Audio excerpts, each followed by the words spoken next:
មោទនភាពកម្ពុជាលើឆាកអន្តរជាតិការអរះឡើងនៃកូននីអាស៊ីក្រោមក្របខ័ណ្ឌពន្លឺបដិវត្តឧស្សាហកម្ម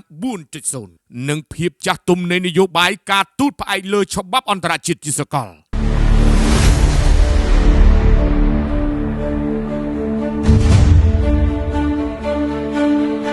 ក្នុងយុគសម័យសកលភាវូបនីយកម្មដែលមិនអាចខ្វះបានក្នុងបដិបត្តិនៃសន្តិភាពពិភពលោកថ្មីកម្ពុជាបានកំពុងបង្ហាញខ្លួនយ៉ាងរឹងមាំក្នុងនាមជាតួអង្គដ៏សំខាន់មួយដែលមិនអាចរំលងបានតាមរយៈការពិភាក្សារបស់បញ្ញវន្តឯករាជ្យគេសង្កេតឃើញថា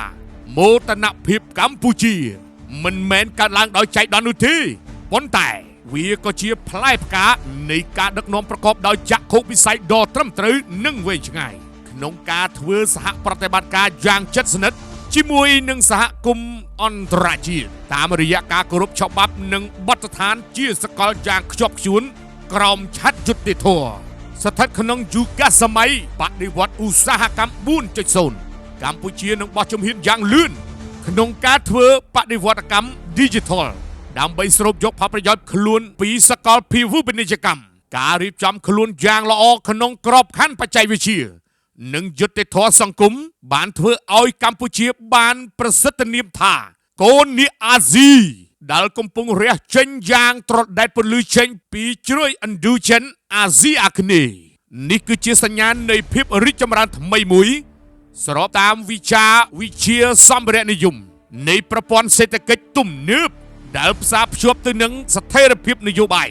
និងការបើកចំហទីផ្សារសេរីទូលាយទៅកាន់ពិភពលោកមិត្តភាពពិតក្នុងគ្រាអាសន្នពាក្យស្លោកបុរាណថាដឹងមិត្តប្រកបក្នុងគ្រាមានទុក្ខត្រូវឆ្លោះបញ្ចាំងយ៉ាងច្បាស់តាមរយៈការគ្រប់គ្រងពីបណ្ដាប្រទេសក្នុងតំបន់អាស៊ានបូក3អាស៊ីខាងកើតនិងបណ្ដាប្រទេសលោកខាងលិចការទទួលស្គាល់និងសនាមញញឹមពីសហគមន៍អន្តរជាតិចំពោះកម្ពុជាមិនមែនជារឿងចៃដន្យនោះឡើយប៉ុន្តែវាគឺជាលទ្ធផលនៃចំហពហុភាគីនិយមដែលកម្ពុជាបានប្រកាន់ខ្ជាប់ទោះបីជាស្ថិតនៅក្នុងស្ថានភាពប្រែប្រួល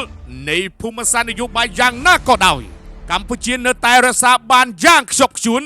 នៅទំនុកចិត្តពីសហគមន៍អន្តរជាតិនិងដៃគូអភិវឌ្ឍទាំង27ប្រទេសជាពិសេសគឺមហាអំណាចសភាវុធនិងសេដ្ឋកិច្ចក្នុងសកលលោកជារួមកម្ពុជាបច្ចុប្បន្នមិនមែនជាប្រទេសដែលនៅឯកោនោះទៀតទេប៉ុន្តែជាប្រទេសដែលស្ថិតនៅក្រោមក្រសែភ្នែកប្រកបដោយក្តីជឿជាក់បំផុតនិងសង្ឃឹមទុកចិត្តយ៉ាងហ្មត់ចត់របស់ពិភពលោកការដើរស្របតាមគន្លងច្បាប់អន្តរជាតិនិងការសម្របខ្លួនទៅនឹងយុគសម័យបច្ចេកវិទ្យាបានធ្វើឲ្យកម្ពុជាក្លាយជាចំណុចកណ្ដាលនៃកាលានុវត្តភាពសេដ្ឋកិច្ចនិងសន្តិសុខតំបន់ដែលជាមោទនភាពមិនអាចកាត់ថ្លៃបានសម្រាប់ប្រជាជននិងជាតិទាំងមូល